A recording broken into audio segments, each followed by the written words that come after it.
दिल्ली में मामूली गिरावट के बाद आज फिर AQI लेवल में बढ़ोतरी देखने को मिली है। 300 के करीब पहुंचा है दिल्ली का ओवरऑल AQI 350 से ज्यादा, यानी कि 350 के पार जाने पर फिर से ग्राफ 3 की पाबंदियां लागू हो सकती हैं। कई इलाकों में बेहद ही खराब श्रेणी में, बेहद ही गंभीर श्रेणी में AQI दर्ज किया गया। यानी कि अगर दिल्ली NCR का जिक्र करें तो यहाँ पर AQI अभी भी कम होने का नाम नहीं ले रहा, लगातार फ्लक्चुएशन देखा जा रहा है। 300 के पार ही AQI बना हुआ है। इससे पहले कम हालांकि 2 दिन जरूर रहा है, लेकिन राहत मिलती अभी नजर नहीं आ रही। खराब श्रेणी में ही AQI बना हुआ है दिल्ली का, और दिल्ली के कई इलाके ऐसे हैं जहां पर बेहद ही गंभीर श्रेणी में AQI लेवल दर्ज किया गया है। लगातार प्रयास भी किए जा रहे हैं, पाबंदियां लगाई जा रही है, और ये कहा जा रहा है अगर 350 के पार जाता है AQI लेवल तो एक बार फिर से ग्राफ 3 की पाबंदियां लागू कर दी जाएंगी। बहरहाल लोगों को काफ़ी ज़्यादा परेशानी हो रही है। अगर सुबह के वक्त यहाँ पर निकल रहे, मॉर्निंग वॉक करने जा रहे हैं, या यहाँ पर किसी काम से अपने निकल रहे, दफ्तर स्कूल जा रहे हैं, तो भी लोगों को परेशानी हो रही है। आम लोगों को, बच्चों को काफ़ी ज़्यादा, क्योंकि कोहरा अभी लगातार बढ़ रहा है और फॉग की स्थिति भी बनी हुई है। और जानकारी लेंगे, हमारे साथ हमारे सहयोगी विशाल सिंह जुड़े हुए हैं।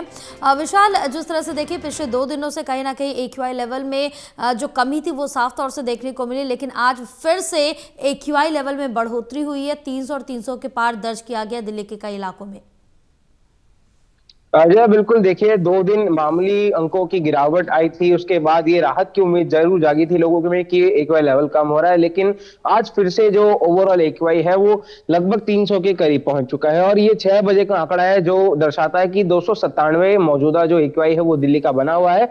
और अभी थोड़ी देर में 7 बजे का भी डेटा आएगा, उसके अनुसार अगर ये 300 के पार पहुंचता है और वापस से फिर जो है ग्रैप के जो बाकी के चरण है उनको लागू करने की भी नौबत आ सकती है। हालांकि अभी ग्रैप 1 और 2 के नियम जो है वो प्रभावी हैं, लेकिन ये कहा जा रहा है कि 350 के पार अगर AQI पहुंचेगा तो वापस से ग्रैप 3 को लागू किया जा सकता है, और अगर AQI लेवल 450 को भी क्रॉस कर जाए तो ग्रैप 4 को लागू किया जाता है। लेकिन ऐसे में जो समस्या है उसका समाधान अभी तक जो है जनता को नहीं मिल सका है। प्रदूषण लगातार बढ़ रहा है। हालांकि आज आसमान की बात करें तो आसमान में धुंध जरूर छाई नजर आ रही है, लेकिन हवाएं भी साथ साथ चल रही हैं, तो उससे जो प्रदूषण से उत्पन्न होने वाली स्मॉग है उसमें थोड़ा मामूली सुधार हम कह सकते हैं वो जरूर देखने को मिल रहा है। लेकिन अभी भी प्रदूषण, अगर आप दिल्ली में खड़े होते हैं सुबह के समय तो साफ तौर पर आपको महसूस हो सकता है। बिल्कुल, क्योंकि कहीं ना कहीं जो AQI लेवल में अभी कमी है वो पूरी तरह से देखी नहीं जा रही है। लगातार खराब और बेहद ही खराब श्रेणी में AQI दिल्ली में बना हुआ है। तमाम प्रयास भी किए जा रहे हैं, लेकिन अभी कंट्रोल में नहीं आ रहा। और मौसम विभाग की तरफ से साफ तौर से ये कहना है कि जब तक तेज हवाएं नहीं चलेंगी, बारिश नहीं होगी, कंट्रोल करना मुश्किल है। बिल्कुल, देखिए अब प्राकृतिक तौर पर ही हमें निर्भर रहना पड़ रहा है, क्योंकि जब वायु प्रदूषण कम होता है तो उसके पीछे की वजह ये पाई जाती है कि आसमान में हवाएं जो है वो काफी तेज चलने लगती है। यही वजह रहती है कि AQI के जो लेवल है उसमें कमी दर्ज की आती है। लेकिन अब जिस तरह से वापस से हवाओं की रफ्तार कहीं ना कहीं थमती हुई नजर आ रही है, तो उसका असर सीधे तौर पर AQI पर पड़ रहा है, और AQI फिर से बढ़ने की कगार पर है। बिल्कुल, बहरहाल तमाम जानकारी साझा करने के लिए विशाल बहुत शुक्रिया आपका।